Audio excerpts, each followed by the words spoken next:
ಜನಪ್ರತಿನಿಧಿಯಾಗಿ ನಮ್ಮ ಪ್ರತಿಭಟನಾ ಸ್ಥಳಕ್ಕೆ ಬಂದಿದ್ದೀರಾ, ತುಂಬ ಹೃದಯದ ಅಭಿನಂದನೆಗಳು ಸರ್. ಮತ್ತೆ ನಿಮ್ಮ ಮೂಲಕ ನೀವು ಜನಪ್ರತಿನಿಧಿ ಆಗಿದ್ದೀರಾ, ಮತ್ತೆ ಅಧಿವೇಶನದಲ್ಲಿ ಭಾಗವಹಿಸಿದ್ರೆ ನಿಮ್ಮ ಮುಖಾಂತರ ಸರ್ಕಾರಕ್ಕೆ ಒಂದು ಎಚ್ಚರಿಕೆ ಕೊಡ್ತಾ ಇದ್ದೀವಿ. ನಮ್ದು 2 ಬೇಡಿಕೆ ಇದೆ. LKG ಇಂದ 5ನೇ ಕ್ಲಾಸ್ ಗಂಟ ಆಯಾ ಊರಲ್ಲೇ ಗುಣಮಟ್ಟದ ಶಿಕ್ಷಣ ಕೊಡಬೇಕು, ಮೂಲಭೂತ ಸೌಕರ್ಯ ಕೊಡಬೇಕು. 6ನೇ ಕ್ಲಾಸಿಂದ 12ನೇ ಕ್ಲಾಸ್ ಗಂಟ ಪ್ರತಿಯೊಂದು ಪಂಚಾಯತಿಲೂ CBSE ಗುಣಮಟ್ಟ ನವೋದಯ ಸ್ಕೂಲ್ ತರ ವಸತಿ ಶಾಲೆ ಕೊಡಬೇಕು. ಈ ತರ ಕೊಟ್ಟರೆ ನಮ್ದು 99% ಸೋಲ್ ಆಗುತ್ತೆ. LKG ಇಂದ 5ನೇ ಕ್ಲಾಸ್ ಗಂಟ ಆಯಾ ಊರಲ್ಲೇ ಓದ್ಕೋತಾರೆ. 6ನೇ ಕ್ಲಾಸಿಂದ 12 ವಸತಿ ಶಾಲೆ ಏನಕ್ಕೆ ಅಂದ್ರೆ ನಾವೆಲ್ಲ ನೋಡಿದ್ದೇವೆ, ಎಲ್ಲ ಹಳ್ಳಿಲೇ ಇರೋದು. ಪೇರೆಂಟ್ ಎಲ್ಲ ಇಂಡಿಸಿಪ್ಲಿನ್ ಇರ್ತಾರೆ. ಪುನಃ ಟ್ಯೂಷನ್ ಯಾವ ಸಮಸ್ಯೆ ಆಗಬಾರ್ದು. ಮತ್ತೆ ಎಲ್ಲ ಕೃಷಿ ಕಾರ್ಮಿಕರು ಅದಕ್ಕೋಸ್ಕರ ಮಾಡಬೇಕು. ಅಕಸ್ಮಾತ್ ಡಿಸೆಂಬರ್ 31 ಒಳಗಡೆ ಇದ್ರ ಬಗ್ಗೆ ಏನಾದ್ರು ನಿರ್ಧಾರ ತಗೊಳ್ಳಿಲ್ಲ ಅಂದ್ರೆ ಜನವರಿ 26ನೇ ತಾರೀಕು ಎಲ್ಲ ದಯವಿಟ್ಟು STMC ಅಧ್ಯಕ್ಷರಿದ್ದಾರೆ, 31 ಜಿಲ್ಲೆಯಲ್ಲಿ ಇದ್ದಾರೆ, 224 ತಾಲೂಕಲ್ಲಿ ಇದ್ದಾರೆ, 41,000 42,000 ಬರೀ ಅಧ್ಯಕ್ಷ ಸಿಗ್ತಾರೆ ನಮಗೆ ರಾಜ್ಯದಲ್ಲಿ. ಅವ್ರಿಗೆಲ್ಲ ಏನ್ ಕರೆ ಕೊಡ್ತೀವಿ ಅಂದ್ರೆ 31ನೇ ತಾರೀಕು ಒಳಗಡೆ ಏನಾರ ನಮ್ಮ 2 ಬೇಡಿಕೆ ಈಡೇರಿಸಿಲ್ಲ ಅಂದ್ರೆ ಜನವರಿ 26ಕ್ಕೆ ನಮ್ಮ ದೇಶಕ್ಕೆ ಪ್ರಜಾಪ್ರಭುತ್ವ ಬಂದು 75 ವರ್ಷ ಆಗುತ್ತೆ. ದೇಶಕ್ಕೆ ಸಂವಿಧಾನ ಬಂದು 75 ವರ್ಷ ಆಗುತ್ತೆ. 75 ವರ್ಷ ಆದ್ರೂ ನಮಗೆ ಮೂಲಭೂತ ಸೌಕರ್ಯ ಕೊಟ್ಟಿಲ್ಲ. ಆರ್ಟಿಕಲ್ 21 ಏನ್ ಕೊಟ್ಟಿದ್ದಾರೆ ಅದನ್ನ ಮೂಲಭೂತ ಸೌಕರ್ಯ ಕೊಟ್ಟಿಲ್ಲ. ಅವತ್ತು ನಾವು ರಾಜ್ಯಾದ್ಯಂತ 224 ತಾಲೂಕು ಕ್ಷೇತ್ರ 31 ಜಿಲ್ಲಾ ಕೇಂದ್ರದಲ್ಲಿ ಬಲಗೈಲಿ ರಾಷ್ಟ್ರಧ್ವಜ ಇರುತ್ತೆ, ಎಡಗೈಲಿ ಕಪ್ಪು ಬಾಟ ಪ್ರದರ್ಶನ ಮಾಡ್ತೀವಿ.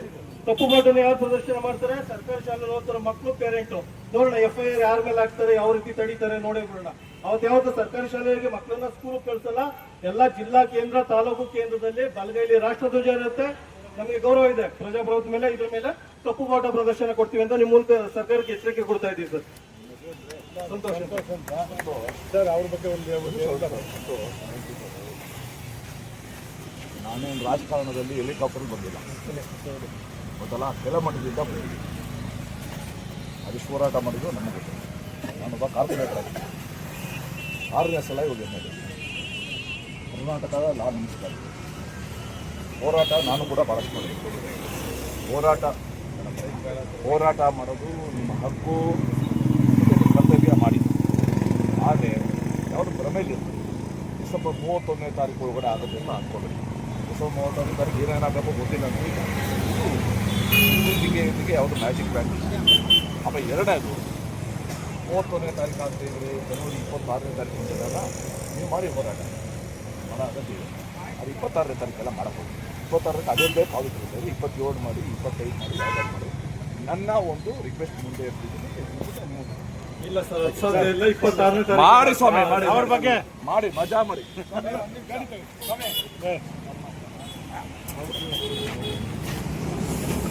ಎಲ್ಲ ಹೋರಾಟಗಾರರಿಗೆ ಇನ್ನೊಂದ್ಸಲ ಇದು ಮಾಡ್ತಾ ಇದ್ದೀನಿ. ನಾವೇನಾದ್ರು ಇದೇ ರೀತಿ ಚಳವಳಿ ಕೂತ್ಕೊಂಡು 30 ದಿನ ಉಪವಾಸ ಕೂತ್ಕೊಂಡು ಯಾರು ನಮ್ಮ ಮೂಸ್ಕೊಡಲ್ಲ, ಯಾರು ನಮಗೆ ತಿರುಗಿ ನೋಡಲ್ಲ. ಅವ್ರೇನಕ್ಕೆ 25ನೇ ತಾರೀಕು ಮಾಡಿ, 27ಕ್ಕೆ ಮಾಡಿ ಅಂದ್ರೆ ಅವತ್ತು ಯಾರು ಮೂಸ್ಕೊಡಲ್ಲ ನಮ್ಮನ್ನ.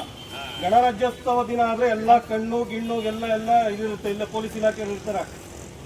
ಸೊ ಅದಕ್ಕೆ ಜನವರಿ 26ನೇ ತಾರೀಕು ಸರ್ಕಾರ ನಮ್ಮ ಬೇಡಿಕೆ ಅದೇನು ದೊಡ್ಡ ವಿಷಯ ಅಲ್ಲ. 2 ಲ್ಯಾಂಗ್ವೇಜ್ ಕೊಡೋಕ್ಕೇನು ಇದೆ, ಟೆಕ್ಸ್ಟ್ ಬುಕ್ ಕೊಟ್ಬಿಟ್ಟು ಪಾಠ ಮಾಡೋದು. ಅದಕ್ಕೇನು ಇದರಿಂದ ಸಮುದ್ರದಿಂದ ಮುತ್ತೋಗ ಅಂತ ಹೇಳ್ತಾ ಇದ್ದೀನಿ ಇವನ್ಗೆ, ಯಾರಿಗೆ ಶಿಕ್ಷಣ ಸಚಿವನ್ಗೆ ಬುಕ್ ಕೊಟ್ಬಿಟ್ಟು ಪಾಠ ಮಾಡಕ್ಕೆ ಹೇಳ್ಬೇಕು ಅಷ್ಟೇ. ಅದ್ಬಿಟ್ಟು ಇನ್ನೇನು ಬ್ರಹ್ಮವಿದ್ಯೆ ಇಲ್ಲ. ಇದನ್ನು ಮಾಡೋಕ್ಕಾಗಲ್ಲ ಅಂದ್ರೆ ಏನಕ್ಕೆ? ಅದರಿಂದ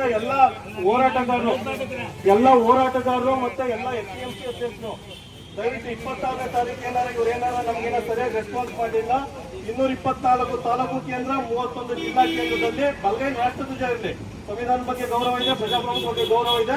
ಎಡಗೈ ಇಲ್ಲಿ ಕಪ್ಪು ಬಾಟ ತಗೊಂಡು ಸರ್ಕಾರದಿಂದ ಕಪ್ಪು ಬಾಟ ಸರ್ಕಾರಕ್ಕೆ, ರಾಷ್ಟ್ರಧ್ವಜ ನಮ್ಮ ದೇಶಕ್ಕೆ, ನಮ್ಮ ಸಂವಿಧಾನಕ್ಕೆ, ನಮ್ಮ ಪ್ರಜಾಪ್ರಭುತ್ವ. ಆ ರೀತಿ ಪ್ರದರ್ಶನ ಮಾಡೋಣ. ಸರ್ಕಾರಿ ಶಾಲೆ ಮಕ್ಕಳು ಕೇಳಿ ಮಾಡ್ಸೋಣ. 224 ಕ್ಷೇತ್ರದಲ್ಲಿ ಕಳಂಕ ಬಂದ ಸರ್ಕಾರಕ್ಕೆ ಬರುತ್ತೆ, ನಮ್ಗೆಲ್ಲ. ಮತ್ತೆ ಇನ್ನೊಂದು ಕಪ್ಪು ಬಾಟ ಪ್ರದರ್ಶನ ಮಾಡೋರು FIR ಆಗುತ್ತೆ ಅಂತ ಆ ಥರ ಏನು ಭ್ರಮೆ ಇಲ್ಲ.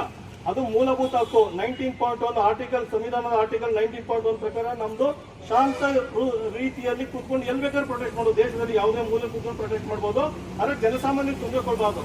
ಅದು ನಮ್ಮ ಮೂಲಭೂತ ಹಕ್ಕು. ಮತ್ತೆ ಕಪ್ಪು ಬಾಟ ಅಂತ ಹೇಳ್ತಾ ಇದ್ರಲ್ಲ, ಕಪ್ಪು ಬಾಟ ಮುಖ್ಯಮಂತ್ರಿಗೂ ತೋರಿಸ್ಬೋದು. ಹಿಡ್ಕೊಂಡು ಮುಖದ ಮೇಲೆ ಬೀಸಿ, ಹಿಂಗೆ ಗಾಳಿ ಬೀಸ್ತಾರಲ್ಲ ಆ ಥರ ಬೀಸಿ. ಅದು ಏನು ಕಾನೂನು ಬಾಹಿರಲ್ಲ. ಯಾಕಂದ್ರೆ 2024 ನವೆಂಬರಲ್ಲಿ ಕೇರಳ ಹೈಕೋರ್ಟ್ ತೀರ್ಪು ಕೊಟ್ಟಿದೆ. ಯಾಕಂದ್ರೆ ಕಪ್ಪು ಬಾಟ ಪ್ರದರ್ಶನ ಮಾಡಿದ್ರೆ ಅಂದ್ಬಿಟ್ಟು FIR ಹಾಕಿದ್ರು ಅವ್ರ ಮೇಲೆ.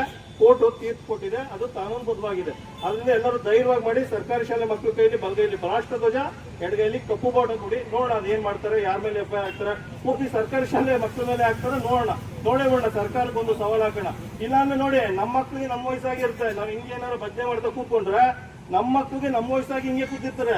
ಯಾರು ತಲೆ ಕೆಡಿಸ್ಕೊಳ್ಳಲ್ಲ. ಅದಕ್ಕೋಸ್ಕರ ನಾವು ಈ ನಿರ್ಧಾರ ತಗೊಳ್ಳೇಬೇಕಾಗುತ್ತೆ. ಅದರಿಂದ ದಯವಿಟ್ಟು ಎಲ್ಲ ಹೋರಾಟಗಾರರು ಆಯಾ ತಾಲೂಕು ಯಾರು ಇಲ್ಲ, ಅದೆಲ್ಲ ದುಡ್ಡು ಖರ್ಚಾಗಿದೆ. ನೀವು ಅಲ್ಲಿಂದ ಬಂದಿರೋ ದುಡ್ಡು ಖರ್ಚು ಮಾಡ್ಕೊಂಡು ಟೈಮ್ ಮಾಡ್ಕೊಂಡು ಅದೇನು ಸಮಸ್ಯೆ ಆಗಲ್ಲ. ದಯವಿಟ್ಟು ನಿಮ್ಮ ತಾಲೂಕಲ್ಲಿ 26ನೇ ತಾರೀಕು ಅವರು ರಾಷ್ಟ್ರಧ್ವಜ ಹಾರಿಸಿ ನಾವು ರಾಷ್ಟ್ರಧ್ವಜ ಕೈ ಹಿಡ್ಕೊಂಡು ಕಪ್ಪು ಬಾಟ ಪ್ರದರ್ಶನ ಮಾಡೋಣ. ಎಲ್ಲ 224 ಸ್ಥಳದಲ್ಲಿ ಗೊತ್ತಾಗಬೇಕು ಸರ್ಕಾರಕ್ಕೆ, ಪೂರ್ತಿ ದೇಶದ ತಿರುಗಿ ನೋಡುತ್ತೆ ನಾವೇನೋ ಆ ಥರ ಮಾಡಿದ್ರೆ. ಮತ್ತೆ ಹೋರಾಟಗಾರರು ದಯವಿಟ್ಟು STMC ನಮ್ಮ ಸದಸ್ಯ ಪದಾಧಿಕಾರಿಗಳ ಜೊತೆಲಿರಿ, ಅವ್ರ ಜೊತೆ ನಿಂತ್ಕೊಂಡು ಹೋರಾಟ ಮಾಡಿ ನಮ್ಮ ಈ ಕಾರ್ಯಕ್ಕೆ ಇದು ಮಾಡಿ. ಈ ಥರ ನೋಡಿ, ಮುಂದಿನ ಶೈಕ್ಷಣಿಕ ವಸ್ತುದೇನೆ ಟೂ ಲ್ಯಾಂಗ್ವೇಜ್ ಸಾಧ್ಯ ಆಗೇ ಆಗುತ್ತೆ. ಹೇಳಿದ್ನಲ್ಲ, ಬುಕ್ ಕೊಟ್ಬಿಟ್ಟು ಪಾಠ ಮಾಡಿಸೋದು, ಅದು ಬಿಟ್ಟು ಇನ್ನೇನು ಹೇಳ್ತೇನೆ ಅವ್ನಿಗೇನು 2 ಸ್ಟೋರಿ 3 ಸ್ಟೋರಿ ಬಿಲ್ಡಿಂಗ್ ಕಟ್ಬಿಟ್ಟು ಲಿಫ್ಟ್ ಹಾಕು ಅಂತ ಹೇಳ್ತಾ ಇಲ್ಲ ಶಿಕ್ಷಣ ಸಚಿವನಿಗೆ ಸರ್ಕಾರಕ್ಕೆ. ಬುಕ್ ಕೊಟ್ಬಿಟ್ಟು ಪಾಠ ಮಾಡಿ ಅಷ್ಟೇ, 2 ಲ್ಯಾಂಗ್ವೇಜ್ CBSE. ಸೊ ಅದಕ್ಕೆ ದಯವಿಟ್ಟು ಎಲ್ಲ ಹೋರಾಟಗಾರರು ಇದು ಮೈಂಡಲ್ಲಿರಲಿ, ನಿಮ್ಮ ಮೈಂಡಲ್ಲಿರಲಿ. ಜನವರಿ 24ನೇ ತಾರೀಕು ರಾಜ್ಯಾದ್ಯಂತ ಮಾಡೋಣ. ಮತ್ತೆ ನಮ್ಮ ಅಧ್ಯಕ್ಷರು ಆಲ್ರೆಡಿ 14ನೇ ತಾರೀಕು ಮಂಗಳವಾರ ಪ್ರೆಸಿಡೆಂಟ್ ಬರ್ತಾ ಇದ್ದಾರೆ ಮಳವಳ್ಳಿಗೆ. ಅವ್ರು ಭೇಟಿ ಮಾಡಕ್ ಹೋಗ್ತಾ ಇದೀವಿ, ಅಲ್ಲೂ ಈ ವಿಷಯನ ಪ್ರಸ್ತಾಪ ಮಾಡ್ತೇವೆ. ನಮಸ್ತೆ ಎಲ್ಲ.